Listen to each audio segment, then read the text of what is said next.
All right, well, that's it for this week's Worldwide Weird Headlines. At this point, we're going to hit Interstate 10 for our Welcome to Florida segment.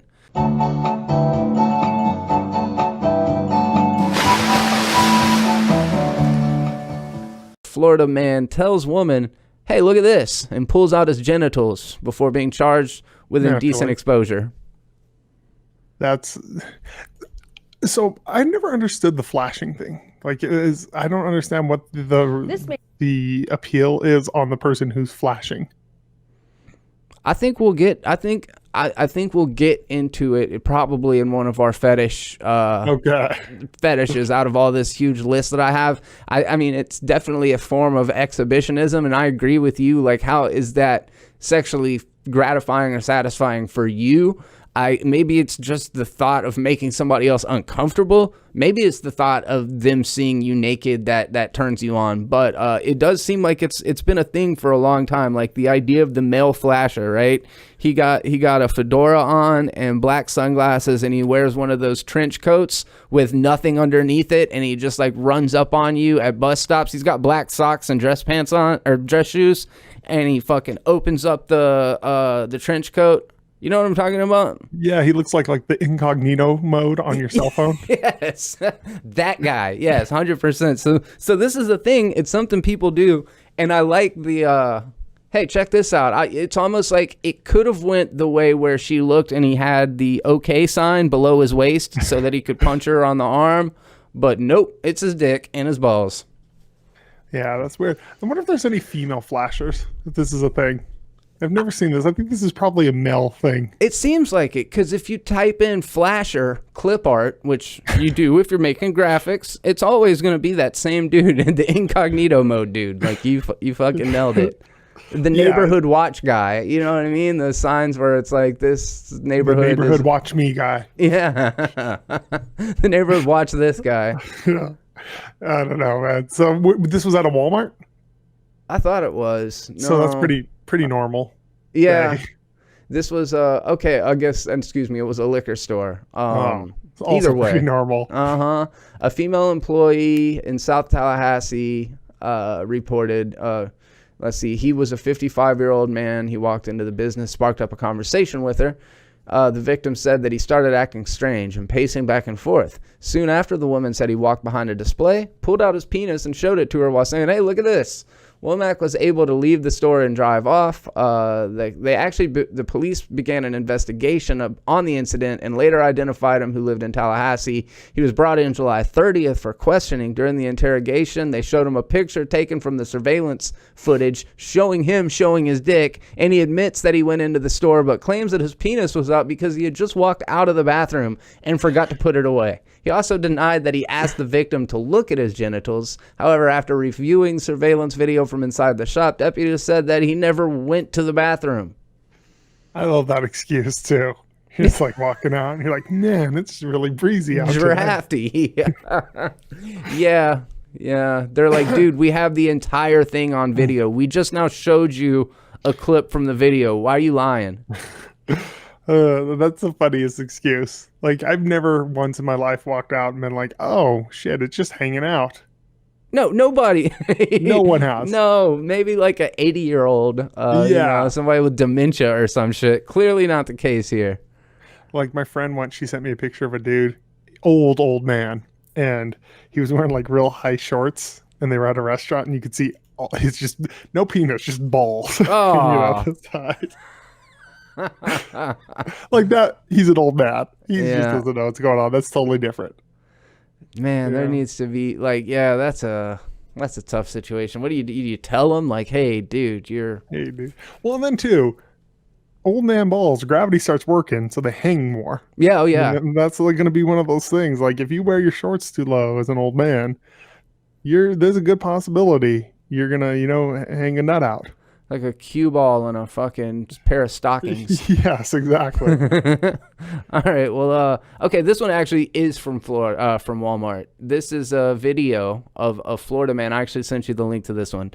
A Florida man driving golf cart speeds into Walmart, striking several people as deputies chase with stun gun. Like just right through the gate, you're either going to hit an elderly person or somebody with a mental disability. Like, who are you going to take out at the greeter at Walmart? And he almost hits a kid in a cart. If you notice, there's a woman right there with like a toddler or like a 3-year-old or something. Yeah, man. Maniac. What the fuck, man? So of all escape plans that you could have, entering a Walmart Supercenter is probably not going to be your best route. Yeah, I don't at that point I don't even know if you're trying to escape. It's a fair point. It's a fair point. It's just like run down as many people as possible in your golf cart. So was he where was he coming from was my thing. Like, what led to this? Do we know? I have no idea. No, I don't think the story says anything about it as far as like what the motive was. Let's see if we can do some investigating here. Yeah, I'm very curious to see what led to this thing as far as, because ABC Action News reported deputies had responded after receiving a complaint the man was blocking the entrance to the liquor aisles. The man sped off after speaking to the officers, allegedly hitting several people before crashing into a cash register and being arrested. So yeah, we don't really know. No. Doesn't sound too. I just love that they're chasing him with tasers. Oh yeah, dude, that's the funny part about it. That's a great screenshot. When I edit this into weekly, that's the news segment screenshot right there. Oh, for sure. I mean, that's something you definitely kind of wouldn't expect at Walmart, but if you were gonna experience it anywhere, it would have to be at Walmart. It just seems like, me and my wife were talking to the other day about, because we avoid Walmart like the plague anymore as we're getting older, and especially since we moved, and every time we go to a Walmart, we're just like, first of all, it reminds me of back home. It's New Mexico is just a giant Walmart, and the weirdest fucking people, man. I don't know why it is that way. We could have a whole nother segment, like, instead of Florida Man, the people of Walmart. Oh, dude, we could do a Walmart segment every week. There's enough to do. It's unreal. I haven't visited people of Walmart lately, but there's a website where people that go to Walmart will find weird outfits, all sorts of different shit. My favorite is the one of the guy taking a shit in the parking lot outside of his car. Oh, I hadn't seen that one. He's like a morbidly obese man, and he's like, has the door open, one hand in the car, one hand on the door, and like squatting down in the parking lot, just shitting before he gets into his car. Nice. It's like, what possesses you to do that? Wow. Somebody's got a DJ booth set up in the produce department. Okay, naturally. Yeah, I'm scrolling through some of these right now. It's mostly just people in horrible outfits is usually what peopleofwalmart.com has. But if you guys ever want to get a good laugh, just go to peopleofwalmart.com. Take a look around at what's going on there. So that's pretty crazy one. But as far as my favorite Florida Man headline of the week, it has got to be Florida Man pulls gun on delivery crew after furniture arrives late and tells them, quote, "I've shot people for less." Yeah, that sounds like a great day at the job. That is fucking intense, dude. So they were delivering furniture and was just a little late and he freaked out? A Florida man upset over the late arriving furniture allegedly pulled a gun on the delivery crew, telling him, "I've shot people for less." Michael Helton, 55, pointed a gun at the men as they unloaded the furniture at his house in Brenton on Saturday. The men tried to de-escalate the situation and explained how Helton could file a normal complaint about the late arrival and continued delivering the furniture. So they were able to do their job without any incident by basically saying, like, "Hey, dude, just go through the proper channels. We're here. We'll go ahead and drop your stuff off, and all you got to do is just file a formal complaint." So I guess he was like, "All right, cool." They did their thing, and then after they left, they called and he got arrested. Fuck. Yeah, they filed a formal complaint after that. I mean, did they do the right thing? Hell yeah. Yeah, man, that's intense. I mean, I think it was the right thing to notify the authorities afterwards. Would you have tried to de-escalate the situation and continued to fucking unload the furniture after he pulled the gun, or would you just haul ass? Well, I'm worried if you hauled ass, as deranged as he was, he'd start shooting at you. Yeah. It's a weird, like, point. Almost it's literally a hostage situation at that point. Yeah, that's a good point. You know, like he has a gun pointed on you, and you kind of do what you have to do to survive that situation. Yeah, that was good thinking on their part. Like, way to be calm under a freaking tense situation. Yeah, because one wrong comment that could have literally, they could be dead. So he did get charged with 2 counts of aggravated assault, and he's being held on $5,000 bond. I mean, yeah, I just don't know. Like, was it an idle threat? Do you think he's really shot people for less? And if so, like, I mean, we can only really speculate about what shooting people for less than delivering furniture late. Like the pizza man, for example. Yeah, Pizza man delivered pizza late one time, shot him dead right in his fucking front yard. He's like, he doesn't get his change right at a fucking gas station. Like, no, he probably is. He was probably just being, you know how some people get when they get a gun? They feel like they're, it's like that Always Sunny in Philadelphia episode where Charlie gets a gun and like he carries it in his pants like they think they're tough. It could be that situation too. He's like, oh, I'm just going to wave this gun around because I'm tough.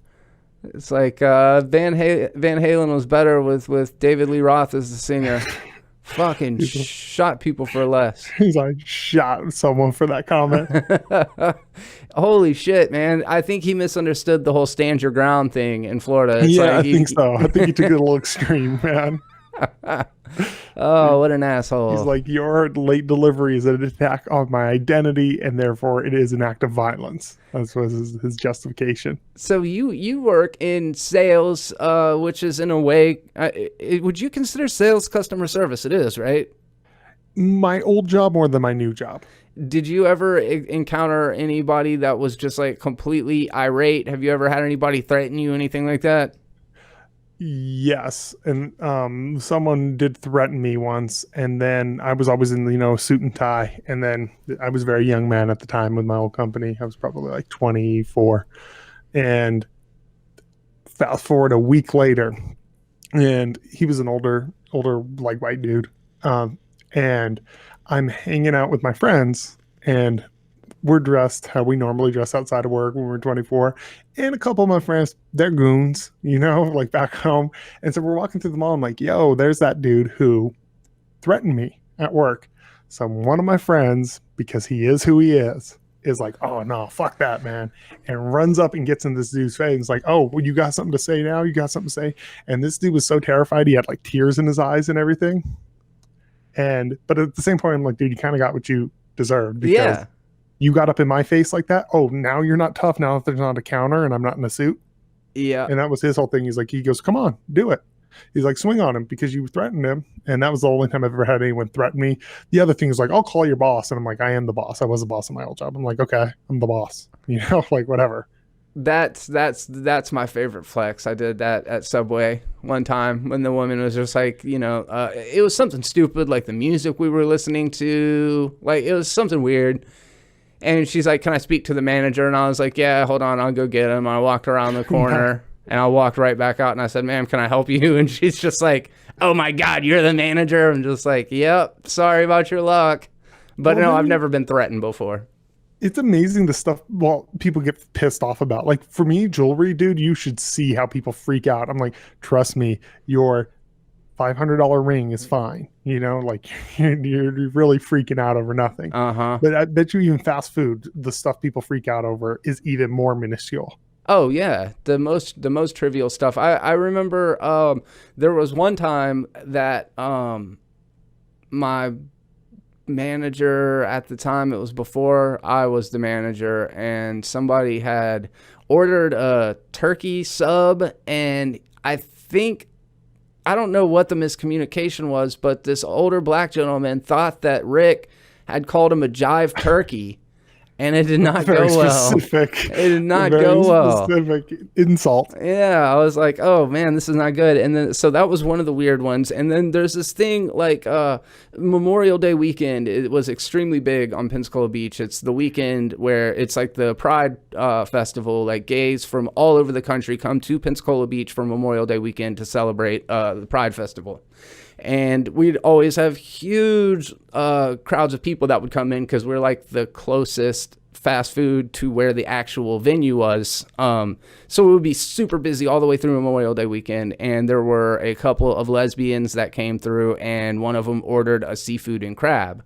So it's a sandwich on the menu, and Rick said, seafood and crab, like that, like saying the order, confirming the order, back to back like that. And the chick took it as him disrespecting her for being a lesbian, like, oh my god, something about seafood and crab having something to do with the vagina or something like that. And they had a huge argument, and hearing Rick having to explain, like, no, I didn't mean anything by it, you ordered a seafood and crab. It was, well, especially so awkward. If that's what she just said, I want a seafood and crab, and then he says it, and to get mad is like very stupid. Yeah, there's, we pushed it a little bit. I'm not gonna lie. We did smart assy things a lot. Like, one of my favorite things that we did is we had like a cowbell, like a dinner bell. You ding ding ding ding when you ring it. And back in the day, you probably remember this. Back in the day, there was like a Subway punch card, and you would get 8 stamps to get a free 6-inch. You remember those? Yes. Many, many years ago. They don't do it anymore. But every time somebody would come in to redeem their free sub, I mean, and this would be in the middle of the summer, there's fucking 20 people in line waiting to get sandwiches. We were always super busy. But the person would come through, and they'd be like, all right, I want to redeem my free 6-inch. And I would grab this bell and start ringing it. Ding, ding, ding, ding. Free 6-inch, free 6-inch. And all my employees would stop doing what they were doing, just dead stop, and start applauding. And so we're all like clapping and cheering this person on for using their free 6-inch. And we just did shit to make people feel uncomfortable. That was the thing. My boss, I remember, got a formal complaint. So this guy came in for an interview, and he was a gay gentleman, and we didn't hire him because he didn't seem like he'd be a good fit for the crew. And so he gets this like 4-page letter written to corporate about how he's homophobic this and this. My boss was gay. Like, wow. Like, he's still one of my best friends, my friend Adam. And I remember corporate literally sends him the letter with like notes, and they think it's funny because they're like, yeah, you bring your husband to our corporate meetings. Oh, so corporate knew. Yeah, they were like, you come to our corporate meetings with your, because they used to do this thing where they'd fly us all to like Universal Studios every couple of years, like management. And he would always bring his husband because you're allowed to bring your spouse. And so the corporate was just like, they thought it was hilarious. They literally like called him up, and they're like, this is the funniest thing. We were all laughing about it at the office because we were like, yeah, Adam's so homophobic, you know? Holy crap. That's so funny. Yeah. Someone just thought, I think he thought he could use that as a sledgehammer against him. I did get called racist once too by an employee. That was it for. So literally there was this guy. I don't even remember his real name because he was an idiot, but he always wanted me to call him Eyes Low. This brother, he goes, I go by Eyes Low. I was like, I'm not calling you that, dude. Eyes Low.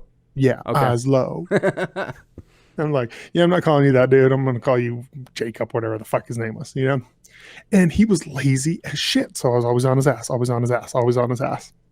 And so corporate calls, I get a call into the office, and they're like, hey, we have a serious complaint. You know, this could cost you your job. And I'm like, oh shit, what did I do? And they're like, you're being accused of being racist. And I'm like, why?